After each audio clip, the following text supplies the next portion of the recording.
Hello students.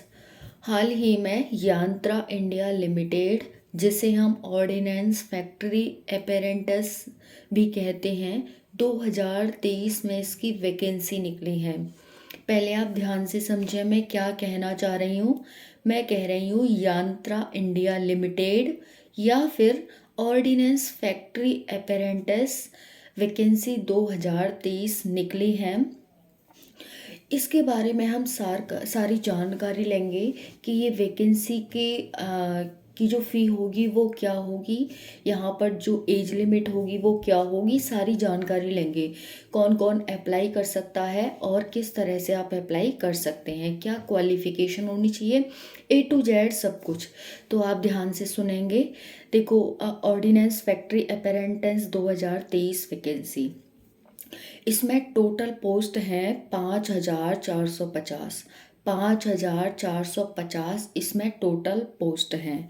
वहीं पर मैं इसकी अप्लाई डेट की बात करूं कि आप अप्लाई कब से कर सकते हैं, तो 1 मार्च 2023 से 30 मार्च 2023 के बीच में इसे अप्लाई कर सकते हैं। 1 मार्च 2023 से 30 मार्च 2023 के बीच में। इस चैनल पर आपको सबसे पहले और सबसे सटीक जानकारी दी जाती है, तो उसी के तहत आज ही ये नोटिफिकेशन आया है। अब इसकी फ़ी क्या होगी, यानी कि इसकी फ़ीस क्या होगी, तो 100 रुपये इसकी फ़ीस होगी। इसकी एज क्या होगी, कितनी एज के अप्लाई कर सकते हैं, तो 15 से 24 वर्ष के ही जो गर्ल्स और बॉयज़ इसमें अप्लाई कर सकते हैं। 15 से 24 वर्ष के। अगर आप ओबीसी हो तो आपको 3 साल की छूट, यानी कि इसकी मैक्सिमम 24 साल है, तो आप 27 साल तक ओबीसी वाले अप्लाई कर सकते हैं। वहीं पर एससी एसटी वालों को 5 साल की छूट है, यानी कि वो 29 साल तक अप्लाई कर सकते हैं। अब इसमें वैकेंसी डिटेल बात करें कि इसमें आईआईटी और आईटीआई और नॉन आईटीआई 2 पोस्टों पर इस जॉब निकली है।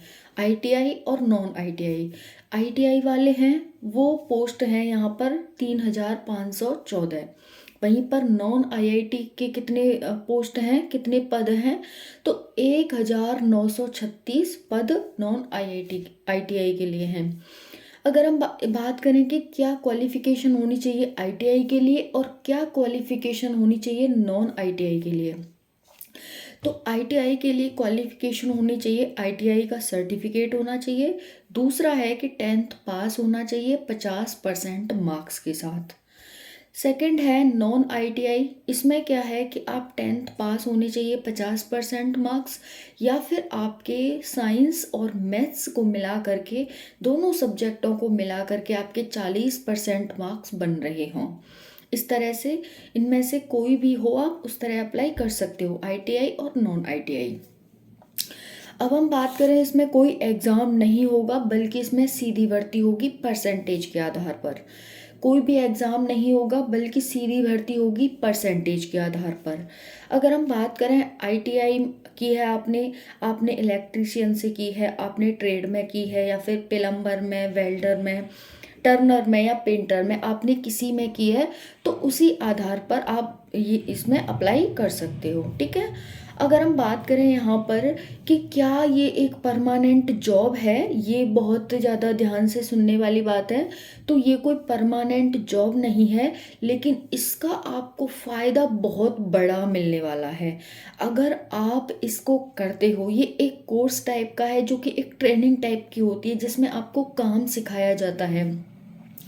जब ये आप कर लोगे, 1-2 साल का होता है, ये एक तरह का कोर्स है, लेकिन सरकार के द्वारा कराया जाता है। कोई कंपनी नहीं करा रही है, कोई प्राइवेट कंपनी नहीं करा रही है, बल्कि ये सरकार के द्वारा ये कराया जाता है। तो जब आप ये 1-2 साल में हो जाता है, कंप्लीट कर लेते हो, तो सरकार के द्वारा आपको एक सर्टिफिकेट मिलता है। तो जब भी रेलवे में वैकेंसी आएंगी, आप उस सर्टिफिकेट के माध्यम से 20% का वहाँ पर अपना क्या पा सकते हैं, 20% छूट पा सकते हैं आप। ठीक है। तो ये इसका फ़ायदा रहता है। तो अगर आप करना चाहते हैं तो आप, बहुत अच्छी बात है, आप कर सकते हैं। सारी जानकारी आपके सामने है, इस तरह से आप अप्लाई कर सकते हैं। इतनी एज के इतने रुपए हैं, कब तक अप्लाई कर सकते हैं, सारी जानकारी आपको मिल चुकी होगी। ठीक है, तो वीडियो कैसी लगी कमेंट सेशन में ज़रूर बताना। कोई भी आपका डाउट हो तो वो भी आप कमेंट सेशन में कमेंट करना। मिलते हैं नेक्स्ट वीडियो में। जय हिंद, जय भारत। अगर चैनल पर नए हैं तो चैनल को सब्सक्राइब कर लेना।